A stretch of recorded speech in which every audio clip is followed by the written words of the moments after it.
we move on now to Perek Yud, 10th chapter in the Sefer Shoftim. And in this chapter,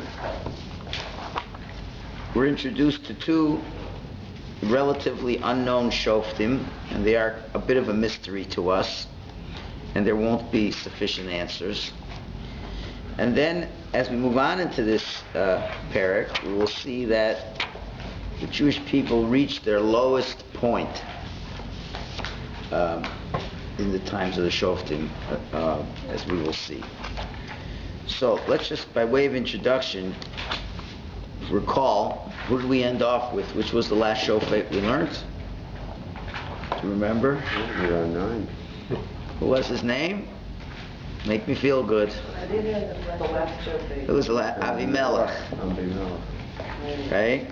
He was the son of Gidon. Right? And all the cloak and dagger that went on with him, and how eventually the curse of Yosam came true. Remember, there was lots of inner conflict, Jew against Jew, all kinds of problems, if you recall. And right at the end, Avimelech got killed by those who were challenging his authority. It was a reign of terror. It was not a very pleasant time. There was one thing that Avimelech wanted to do that was new. And what was that? He made himself king, whatever that means. So we see that these were very tough years. It was only 3 years, but his period of rulership, it taught the Jewish people something. And what did it teach them? That they weren't yet ready for a king. That's what it taught them. The Torah says in the book of Dvarim, Som tasim alecha melech. There'll be a time where you will make for yourself a king. And even though about 240 years have passed since the Jewish people have entered the land of Eretz Canaan, and it's been 240 years from where the verse said you will live there, you'll conquer to live there, there'll still have to be, at least another about 160 odd years until we come to the point where Shmuel Hanavi is going to anoint Shaul. So we're not at that point. It was a failed, so it's sort of, in case you guys are wondering, how come we don't have a king yet? So we'll show you what happens when they tried to have a king, and it was disastrous results. So that, I think, is an important point to know. So now we're introduced to two people who you never heard of them probably, and you probably won't remember them either. I mean, I think we remember many of the Shoftim. If I'd ask you to recall the Shoftim we learned so far, let's see, how many names can we remember? Devorah, that was an easy one. Yeah. Who was the first one? First Osniel ben Kenaz. Right? Right. Remember that village in Yesha. It's called Othniel. It's not far from Hebron. So you could remember Osniel. Who was after Osniel? The lefty? Ehud ben Gera. Right. Ehud ben Gera. Okay. And then you had Devorah. Okay. And then what? Gidon. And then you had Avimelech. Okay. Was he a Shofet? Who? Avimelech. He called himself a king. He was a king, wasn't he? So we'll see. Okay, we'll see this debate what it was. So these, but the next two you will certainly not remember. Didn't do too well with these. Didn't do too well with these. But at least you know what they were noted for, right? I mean, Osniel ben Kenaz was the big chacham, the scholar, and Ehud was a lefty, so you can remember that. And Devorah was a woman, and Gidon showed all kinds of courage. And Avimelech was a louse. Okay, so that's what we can remember that. But the next two, you're not going to have a lot of memories, and you'll see why in a moment. Pasuk Aleph. Vayakam acharei Avimelech. And there arose after Avimelech, right? Chapter 10, verse 1. Perek Yud, Pasuk Aleph. Lahoshia es Yisrael. To save the Jewish people. His name was Tola ben Pua. Tola, the son of Pua, Ben Dodo, the grandson of Dodo, Ish Yisachar, a man from Yisachar, who Yoshev b'Shamir, he lived in a city called Shamir, Behar Ephraim, which is in the mountainous area of Ephraim. Pasuk Beis, Vayishbod es Yisrael Estrim v'Shalosh Shana, and he was a shofet. Now we're coming back to the word shofet for the Jews, for 23 years. Vayomas, and he died. Vayikaver b'Shamir, and he was buried in Shamir. That's it. That's it. So there's not a lot of Chazal. Matter of fact, there isn't any Chazal. So what there is, just a little bit to mention from the Malbim and the Radak, is they point of dwelling on that word lehoshia. This person got up lehoshia, to save the Jewish people. So there seems to be an argument between the Malbim and the Radak exactly how to understand what that means. What does it mean that someone new got up lehoshia es Yisrael, to be a savior, to save the Jewish people? So the Malbim says, because Avimelech was not a Hoshia, which we're saying in contradistinction to what didn't happen before. Now someone came lehoshia, because Avimelech was only historer, he ruled but didn't save. Nothing really good came from him. He acted like a boss, but he wasn't a savior. So now we have a savior. That's his spin on this. While on the other hand, the Radak learns the exact opposite. The Radak says that Avimelech was also a Hoshia for the Jewish people, even though the text doesn't say it. But since it says after Avimelech, it could have just said Vayokam Tola ben Pua laHoshia es Yisrael. Why did it say Vayokam acharei Avimelech? And he got up after Avimelech, right? So it appears that, in other words, he got up after Avimelech to also save the Jewish people. Because why do you have to mention Avimelech at all for? We know Avimelech's dead, the next king is the next king. The next shofet is the next shofet. Right? So he suggests, the Radak, that Avimelech was also a savior. And more than that, why, if he didn't save us at all, why would he be listed as one of the Shoftim? He is listed as one of the Shoftim. So there's a machlokas exactly if Avimelech helped us at all. So that's one aspect. The Radak mentions another thing. What's the idea of Ben Dodo? Ben Dodo. So Malbim says that was his name. His name was Dodo. Right? Radak brings down Ben Dodo means the son of his uncle, a dode. His uncle, and the son of the uncle of Avimelech. Okay, that's the reference back to Avimelech. There came someone from after Avimelech, Ben Dodo, because it's an unusual word, Dodo, right? But Malbim doesn't like that, because then he would have to be from Shevet Menashe. It says he was from Shevet Yisachar. So that's a little bit problematic. All right, that is the extent of what the commentaries have to tell us on this. So we just have to draw our own conclusions a little bit over here as to what we see from this. Number one, we see that the Jewish people now are turning to Shevet Yisachar. Okay, it's the first time we're getting a leader from Shevet Yisachar.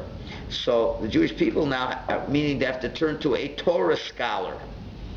Because we know that Yisachar, as we learned in last week's Parsha, Yisachar is the scholarship, that was the blessing that Yaakov gave Yisachar, that all the Torah scholars are going to come from Yisachar. Why do we need a scholar from Yisachar? It has to rectify the disastrous reign of Avimelech, which was the total opposite of any type of scholarship. As a matter of fact, even Gidon wasn't much of scholarship. It's the whole era, the Gidon Avimelech reign was a total lack of scholarship, which is a far cry from what you had with Dvorah and Barak and all that, where there was a renewal of scholarship. So it was a long lull of scholarship. So you needed a scholar over there. A. B, we see that even though he came from Yisachar, but where did he live? He lived in Har Ephraim. He lived by Ephraim. So we see that the seat of power remains throughout almost all the times of the Shoftim in Ephraim, because that's where it started from. It started with Yehoshua, and it continues. Always the leadership, even Dvorah had a place in Ephraim. There's a lot in Ephraim, despite the fact that Shechem was destroyed in Abimelech's reign. It still goes back to Ephraim. So that's also an important thing. And we saw on all the other leaders. As it says, Devorah, Ehud. Ehud was from Shevet Binyamin, and he gathered everybody in Har Ephraim. Keep coming back to Har Ephraim. Ephraim seems that still that connected to Yoshua. Remain with the Har Ephraim. We also see that there must have been still problems with the non-Jews, as they needed a Hoshea, someone had to fight battles for them. Aside from that, there's not much more to talk about. So we move on to Pasuk Gimel. How long did he rule? 23 years. 23 years. Okay, Pasuk Gimel. Vayakam acharav Yair Hagiladi. So now after him comes another person by the name of Yair Hagiladi. Yor from Gilad. Gilad is now the Aver Hayarden. It's on the east bank. That's where Gilad is. Vayishpod es Yisrael esri mushtayim shana, and he rules the Jewish people for 22 years. Now the Seder Olam Rabbah, the Jewish historical reference sefer, mentions that there was 1 year intertwined. The 23 and the 22, there was an overlap, so not being 45 years, but it was 44 years. Okay, see, he ruled, he judged for 22 years. Now he has at least something interesting. Vahilo shlo pasuk dalid. Vahilo shloshim banim. He had 30 sons. Rochvim al shloshim ayarim.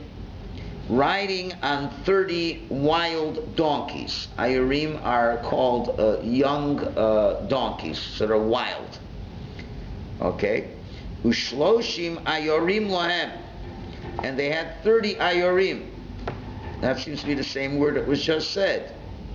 You don't have to tell me. If they rode on 30 donkeys, and they had 30 donkeys, so therefore all the commentaries say that the second ayorim should be understood like without the yud as irim, which means cities. Okay, so it's a poetic expression. You know, lashon nofel al lashon. We're trying to, the alliteration or whatever to make it sound the same. In other words, he said each one had a city, had a donkey. That's what they had over there. All right. Okay. Lohem. What was his name again? Yair. Yair. Yair. Yair. Yair. Yud Aleph Yud Resh. Yair from Gilad. From Gilad. Why doesn't he say his father's name? What happened? I don't there? know. Suddenly we go I don't from... know. We don't have to know his father's name. So he had the 30 sons. Lahem, to these cities, Yikru'u, they called them Chavos Yair, the villages of Yair, Ad Hayom Hazeh, until this day, Asher Be'eretz HaGilad, which is in the land of Gilad. Pasuk Hey, Vayomas Yair, Yair died, Vayikover beKamon, and he was buried in Kamon. So there is a bit of interest over here, because this Chavos Yair ring a bell to anybody? Doesn't ring a bell. And we don't have a chumash in this room. Whenever we need a chumash room, it's not a chumash in this room. You got a chumash?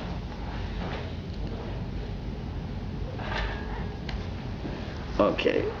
The reason why is because this part of the chumash is in the summertime. It's in the deep summer. People on vacation. That was urine. He went to vacation. Okay, it's Parshas Matos, it's the end of Bamidbar. Perek Lamed Beis, Pasuk Mem Aleph. So this is talking about the battles after Moshe fought Sichon and Og on the east bank, and Reuven and Gad and Menashe were taking that side of the Jordan River. So it says, Vayil Kidu b'nei Mochir ben Menashe Gilad Vayil Kidu. So the children of Machir, the son of Menashe, they conquered various places in Gilad. Vayitein Moshe es Gilad l'Machir b'Menashe, and Moshe gave Gilad to Machir b'Menashe, and he lived there. Now, here's the pasuk, we need Mem Aleph. V'Yair ben Menashe holach vayilkod es chavoseim. And Yair, the son of Menashe, went, hold on, and conquered the Chavoseim. He conquered those villages. Vayikra es hen Chavos Yair, and he called them Chavos Yair. Okay. So, wait a minute. When was this? 280 years earlier. So what's going on over here? So secular Bible critics, they have lots of fun with this, and they say, see, the Torah's all mixed up. They talked about a Yor over here, it's a Yor over here. You think it's Yor ben Menashe, the same Yor. So what's going on? So let's see if we can remember something from Sefer Yoshua. Okay, it's good we're reviewing this. Yair ben Menashe, does he ring any bells? Okay, could this be the same Yair? Is it possible? It's possible. It's possible. If you forget Sefer Yeshua, it's possible. What? Well, when the Jewish people fought their second battle, after the Battle of Yericho, where did they have a battle? Ai. Good. Okay, we're remembering something. And Ai. What happened in that battle? Remember? They lost. How many people died in that battle? 300. No? How many people died in that battle? No. 300? 36. 36. Oh. And then the rabbi said it really wasn't 36. It was really 1. And who was the 1? Yair ben Menashe, who was equal to majority of the Sanhedrin. It's a big tzaddik who was killed in the battle. All right, Yair ben Menashe. So that's that Yair ben Menashe in Parashas Matos. He's out. He's out. So it isn't him, right? More than that, Yair ben Menashe had no sons. Right? So that's why he named the villages after him, Chavos Yair, because he had no sons, right? So this is clearly a different Yair over here. Okay, that's for sure. It's not the same.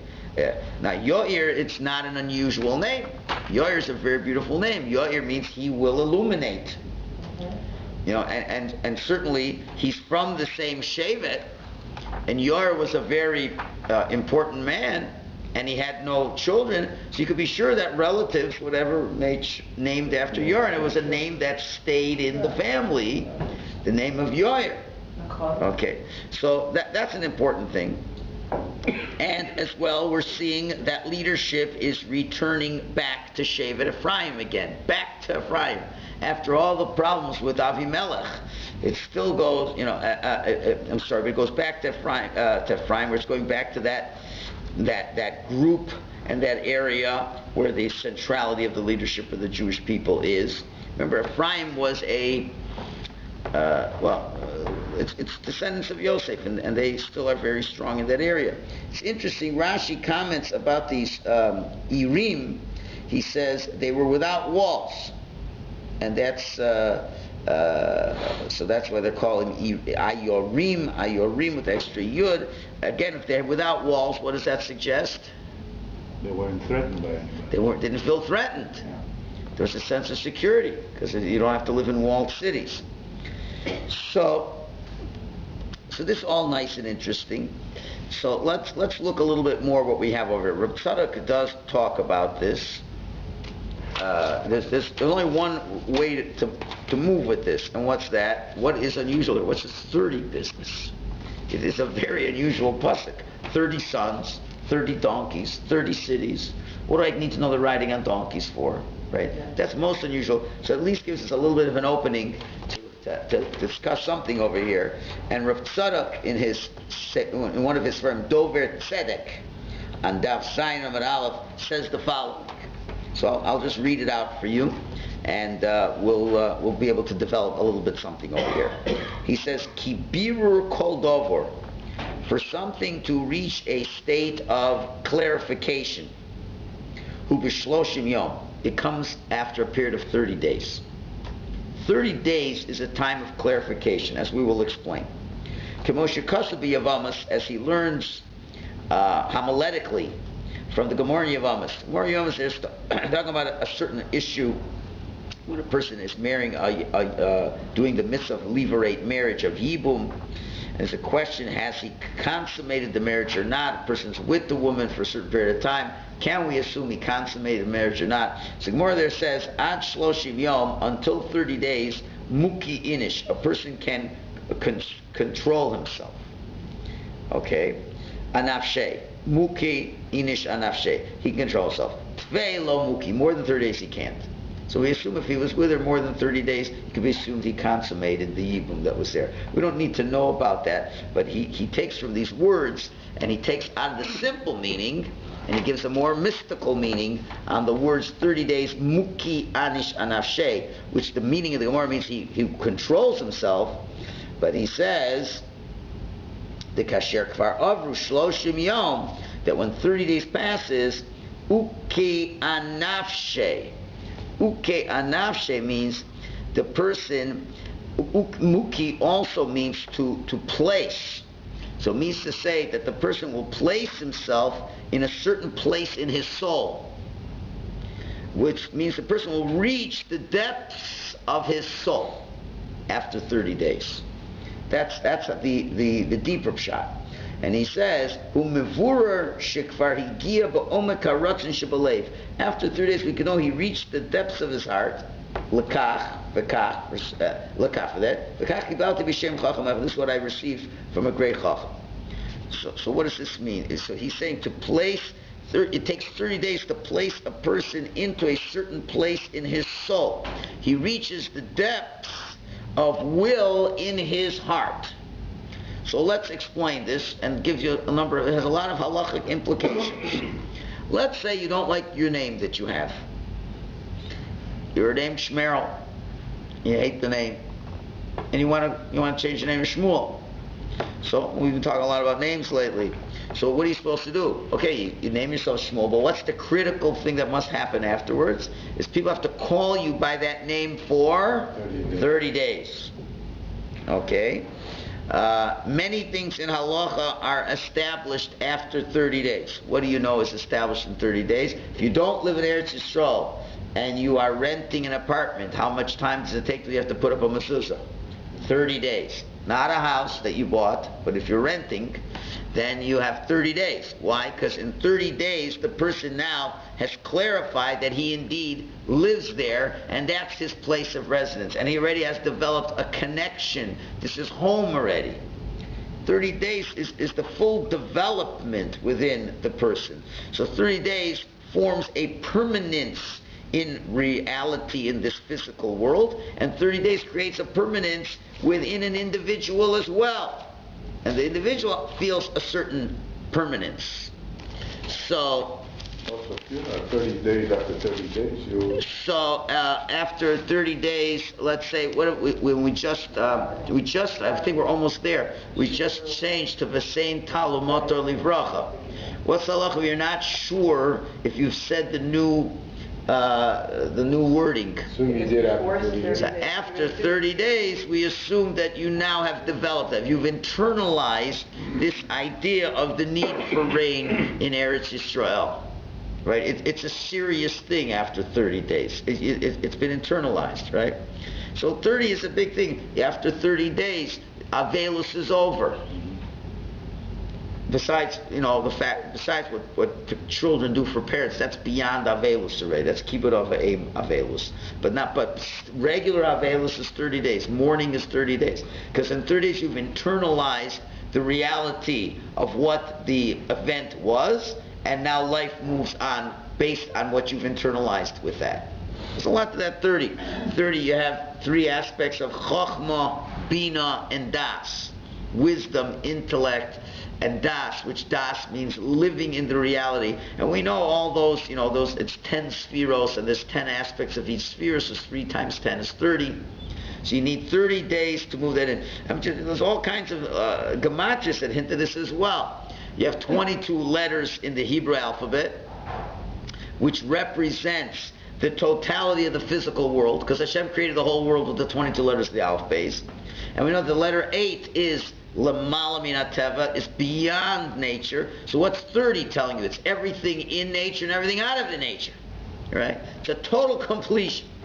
By the way, how long was Yor Shoved for? 22 years. Okay, it's interesting, right? And he got all these 30s in his background. Right? It's also curious. He's from what Shevet? What did we say? No. Yor Gilodi. Right? So it's what we just said, Shevet Menashe. Right? That was what we just read over here. Right? Yor Ben Menashe, from Shevet Menashe. How many years was Yosef away from his father? 22 years. He named the first kid Menashe. So you see that there's about this 22, you have to develop a certain amount, and then it gets through his children where he gets a sense of eternity. It evolves into the 30s. So very interesting what's going on. We're still not done. We have a little bit more. But there's one other point. Let's just take a little side step for a minute. The Malbim discusses something, and we're going to come back to that original Yor. We didn't forget about the original Yor either. So the Malbim makes a very interesting observation in terms of language, which helps us. It's a little technical, but it will help us understand what was the purpose of his naming these cities. Because we know there was this Yor ben Menashe beforehand. Over there, when Yor named the cities, it says Vayikra es hen Chavas Yor. He called them Chavas Yor. So the word was Vayikra, followed by the word es. Over here, what does it say? Lohem Yikru Chavas Yor. The Lohem is before. By Yor it says Vayikra es hen. He called them Chavas Yor. Here it's Lohem, to them Yikru they called Chavas Yor. So the Malbim explains that when Yor did it, he did it. It was calling it its essence, because he was the first one to name it. It was Chavas Yor. This is what it really is. It's the essential nature of what these 30 cities are all about. That's when it says Vayikra es hen. But here it's Lohem Yikru. So he says that's a nickname. It was just like a borrowed term. But it wasn't their essential name. What does that mean? Well, it seems that, and you go through a lot of the sources, that all the cities that Yor ben Menashe conquered long ago were taken over by the non-Jews and were totally lost and finished. And really there'd be no remembrance for this Yor. Remember, the whole reason he built them was to remember who he was. And he was a big tzaddik. He dies in the Battle of Ai. And then after that, during the times of the Shoftim, when the non-Jews were giving us a tough time, they took over the cities, renamed them, we couldn't get whatever's gone. So this Yor comes along, and he was able to recapture certain cities, probably not the same cities, but wanted to keep an eternal memory for his namesake, even though he's not a descendant of him, to remember him in a certain way, and therefore he names them again Chavas Yor. Not the essential names, but as a borrowed name, to remember who he was. So that probably explains what's going on over there. Very interesting. So it wasn't the essential, it was more of a nickname. Now, what's with the donkeys over here? So let's go back to our symbol. What does a donkey represent? Even though they're ayorim, they're wild, they're young donkeys that are really difficult to handle, but they are essentially in the chamor family, the donkey family. What do you know about the word chamor? It comes from the word chomer. Chomer means physical, gross, coarse. Right? A donkey's a donkey. Stubborn. Right? Stubborn. Not so much stubborn, but you could put any load on him. Any load you put on him, he takes it. He doesn't argue with you. He takes it. He's totally into materialism. Just like a lot of people. Whatever narishkeit comes in the world, they take it. Now this is what's in style. I'll take it. And now that's in style. I'll take it. You just take it till you fall. This is a dumb mule, right? Dumb donkey. That's chamor, chomer. That's all physicality. But what does it say? He had 30 children, rochvim. They were riding on it. That means they conquered it. They were over it. When you're rochev al chamor, it means you're riding on top of it. You're on top of the chomrius. You're not below. Now remember, the whole Gidon Avimelech era, remember how many kids did he have? 70 kids. He was into this chomrius, man, in a big scale, and he just got out of public office, lived off the memoirs, and didn't do much to help. He wanted to enjoy life, and you see this, what happened from all that. Nothing really remained from it. Nothing remained, absolutely nothing. Right? I mean, Melech got killed out, his children got killed, Yoash gave a curse. There's nothing left from all that. So now you have another Yoir that it looked like there was nothing left from him. But that year was a tzaddik. That year was a tzaddik. He was a tzaddik. Since he was a tzaddik, he left no kids. But there would be someone who would bring him back. There would be someone who would nickname him. Someone who would care so much that, he contributed something to what we were. So now he's not must have been some kind of a relative from the same Shevet, great-great-great-great-grandfather, know what. There's nobody named after him, so I have to take that kind of responsibility. And people who do that have a certain level of perfection within themselves. It's going to be my little rant now. When we talk about naming children, people tend to forget the traditions of our heritage. And the tradition of our heritage always was, when children were named, it's for one of two reasons. Either you name after a specific event, if something really happened at a certain time, or you name after a relative. You name after a relative. It was not this mishigash, you create your own names. That's an amazing name, I will call. I don't want to say any names, we're going to be insulted. Take a modern Hebrew, and make such a name. What's that after? I think it's a nice name. First of all, it's a dangerous business to do, because if you're naming after someone, you have someone to rely on. If you bring a brand new name, then you have a lot to live up to. That can be judged very critically. But I'm not going to go there. But the whole idea, we have to make our own name. What do you have to make your own name for? What do you remember where you came from? You're your own guy. Where did you come from? You had a father? Yeah. You had a grandfather? There's some tradition of what the Jewish people are. So if there was an amazing event, the child was born around Pesach time, so I'm connecting it to a holiday that's part of our Jewish understanding. God made a specific miracle that happened at a certain time, so I named my child after that because I'm bringing it back to God. I had a father, and because of my father, I have a koras hatov to him. And even though my father's name was Shmerel,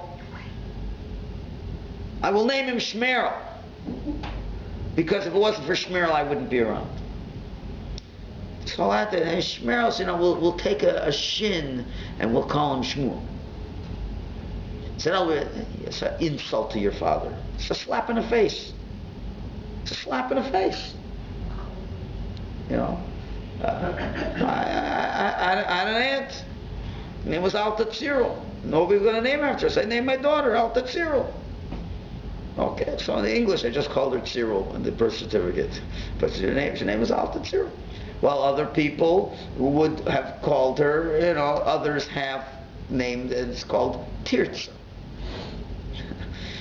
That wasn't her name. Her name wasn't Tirza. His name was Alta Tzirul. It takes a certain ability to overcome your gross physicality to be able to do such a thing. Oh, we want a nice modern name. This is all. What for? Who are you? I want to make my own thing. So is this from a real good spiritual place? Or this is another physical manifestation of your gross connection to physicality, even in terms of names? So, and you see from the Kabbalah writings, they're not into these new names. It's not into these new names. So, and there is this tradition to go back to. So I think it all kind of ties in over here. There's like a little sleeper over here, but there's a big musar I mean, he's going back 200 odd years. He's going back 200 and a long time, almost 280 years. I didn't forget Yoyer. I didn't forget him, and I have the name Yor. Somebody called me Yor, and all the cities he conquered. I now conquer. I could have given it my own names. I'm going to call Chavis Yor to remember him as well. And then he had 30 sons. Look how it manifests in his sons. I guess every son, listen, I want you to take care of this city, this, take care of this, and all go, what would you name the city? I named it after the Altazadi who named it. The same names. I don't make new credit for what I do, because whatever I have comes from him. So he has 30 children who are riding on a donkey. They're able to control physicality. You hear? That's what what the 30s are representing over here. So, interesting. The previous shofet was from which tribe? Now you're going to see the connection. I'm making you think this morning. I'm sorry. Yeah, Tola ben Puah was Yisachar. Now, what do we know about Yisachar? What was the first words of Yaakov's bracha to Yisachar? Yisachar chamor gorem. Yisachar chamor. Yisachar is a donkey. My son the donkey. What's gorem mean? What's gorem mean? So some say the pshat was caused through a donkey, because the donkey got lost and Yaakov had to find it, and therefore he's able to be with Rivka that night, with Leah that night, and then he was born. But Rabbeinu Bachaya says gorem comes from the Aramaic word garmi, which means bones, which means Yisachar is a bony donkey. So what does it mean to be a bony donkey? So they explain that as opposed to a fat donkey, meaning he was a slim donkey. It was a svelte donkey. So what does that mean? Because bones are more spiritual aspect of the person than the flab. Because what's the Hebrew word for bones? Etzem. Etzem means the essence. So in general, spiritual people are more often to be found as skinny people than fat people. Generally speaking. I mean, in other words, people who are fat, they're into taivas, they're into chomrius, and it shows. I mean, look at most gedolim have not been, obese, and most of them are pretty skinny, right? They're not into the physical realm. So you're a donkey, but you're a strong boned donkey. Means that you're a spiritual donkey. So now what is a donkey good? Now you're a spiritual donkey, that you can really do the hard work of Torah. That's what we learned said on Shabbos. V'yar menucha kitov. He saw that menucha was good, and therefore what? Vayet shichmo lisbol. He worked hard. A hard-working donkey. To what? Because he understood the reality of what his life was. His destiny was Torah. Menucha, we explained at great length last Shabbos, is understanding your destiny, and his destiny was Torah. So he understood that his destiny was Torah. So Yisachar overcame the chomrius, the physicality, to achieve his destiny. The shofet we had before was from, Tola was from Yisachar. He overcame that. And now the next one is Yair, who had the 30 children, who overcame their chomrius, because they were riding on top of the donkeys, and they made the cities complete.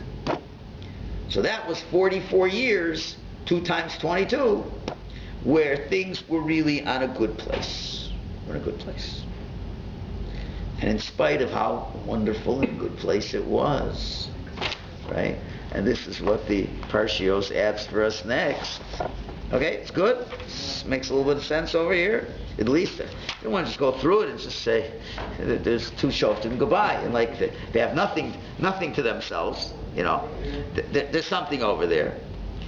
But as we come to the next part, so as good as these people seem to be, there wasn't a lot more to say, but as good as they were, you're going to see how terrible things become next. And it seems that as we go further along in the story of the Shoftim, you get a good Shofet, things get bad. Things get bad, you get a shofet. Things get worse, you get a better shofet. Things good. Every time we fall back, it gets so much worse.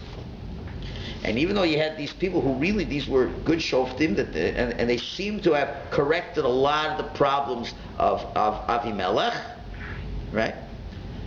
They seem to have done quite. They were Hoshea, they were Moshiach, and Vayishpot Es Yisrael. They made sure the Jews did what they had to do, try to get beyond the Chamrius. But it seems that no matter how good they were, it was more a function of the persona that they carried. And as soon as the leader died, look what happens. So, just one more pasuk to see the contrast. Pasuk 4. Vayisifu b'nei Yisrael asos hara b'nei Hashem. Jews continued to do evil in the eyes of Hashem. Vayosifu, they continued. Vayavdu es ha'ba'olim v'es ha'ashtaros v'es Elohei Aram v'es Elohei Tzidon v'es Elohei Moav v'es Elohei b'nei Ammon v'es Elohei Pelishtim. They did bad in the eyes of Hashem, and they served 7 different types of idols. The Baal, the Ashtaros, the gods of Aram, the gods of Tzidon, the gods of Moab, the gods of Ammon, the gods of the Pelishtim, and more than this. Vayazvu es Hashem, they left Hashem, v'lo avaduhu, and they did not serve Him. What do you see here now that it was never said before? They didn't serve Hashem. Used to be a combination. Everything was always in combination. We believe in you and Hashem, and it doesn't hurt to have another idol. Right. But now they didn't serve Hashem. He's out. Totally forgot him. This is the lowest low level that the Jewish people reached in this period of the Shoftim. And we'll learn more about this and how this will become the introduction to the next pair. We bring in Yiftach, and what Yiftach has to bring in for us, which will be a name you will remember. Okay, Shkaya.